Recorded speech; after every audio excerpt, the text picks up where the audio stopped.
Esiet sveicināti! Strasbūrā noslēdz kārtējā Eiropas parlamenta plenārsesija. Un visās diskusijās, vai tas būtu par Eiropas Savienības budžetu, vai situāciju tuvajos austrumos, vai par tiesisko atbildību Ukrainā, mēs atkal un atkal atgriežamies pie viena un tā paša jautājuma – drošības. Sāksim ar Ukrainu. Vairāk kā 4 pilna mēroga kara gadi šomēnes Krievija izvērsta intensīvāko gaisa kampaņu pret civiliedzīvotājiem kopš iebrukuma sākuma. Ukrainas atjaunošanas rēķins šobrīd tuvojas 500 miljardiem eiro. Eiropas parlaments šonedēļ skaidri pateica, šis rēķins tiks piestādīts Krievijai, nevis Eiropas un Latvijas nodokļu maksātājiem. Tāpēc parlaments atbalsta pievienošanos konvencijai par starptautiskās prasību komisijas izveidi Ukrainai, lai zaudējumi tiktu ne tikai fiksēti, bet arī juridiski izvērtēti un kompensācijas prasības virzītas uz priekšu. Šī komisija nav automātisks konfiskācijas lēmums, taču tā ir svarīga daļa no starptautiskā ceļa uz to, lai Krievija reāli samaksātu par savu agresiju. Tieši tāpēc iesaldētie Krievijas valsts aktīvi ir jānovirza Ukrainas atjaunošanai, nevis jāgaida brīdis, kad Eiropā kāds atkal sāks runāt par attiecību normalizēšanu ar agresoru.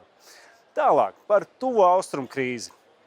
Vakar mēs diskutējām par to, ko Eiropai un mūsu makiem reāli nozīmē jauns karš starp ASV, Izraelu un Irānas režīmu.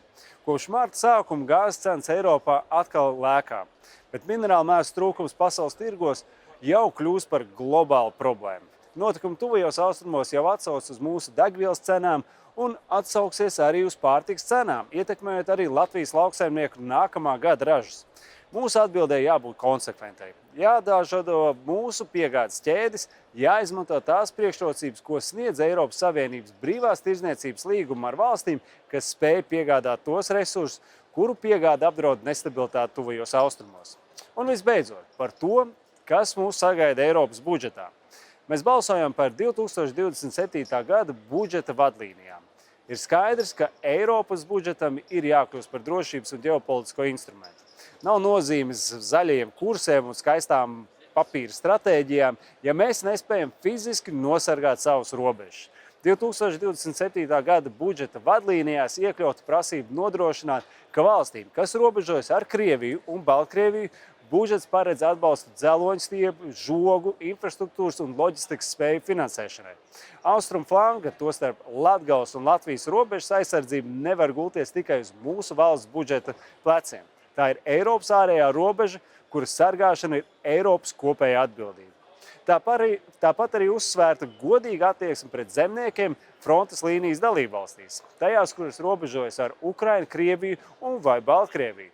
Vienlaikus parlaments aicina nodrošināt godīgu tiešmaksājumu sadali kopējos lauksaimniecības politikas ietvaros.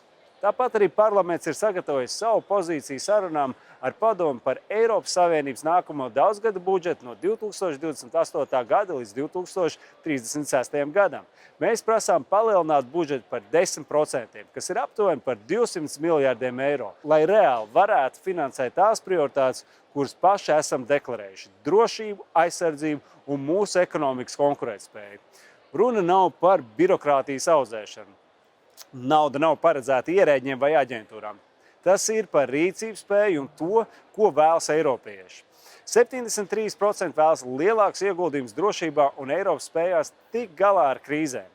Bet ar prioritāšu definēšanu un frāzēm strateģisko autonomiju neuzbūvēsim. Šis budžets būs kā lakmus papīrs tam, vai spējam reāli reaģēt uz šodienas izaicinājumiem. Alternatīva ir turpināt mēģināt 21. gadsimta ugunsgrēkus dzēst ar 20. gadsimta plāniem un resursiem. Paldies, ka klausījāties! Uz tikšanos nākamreiz!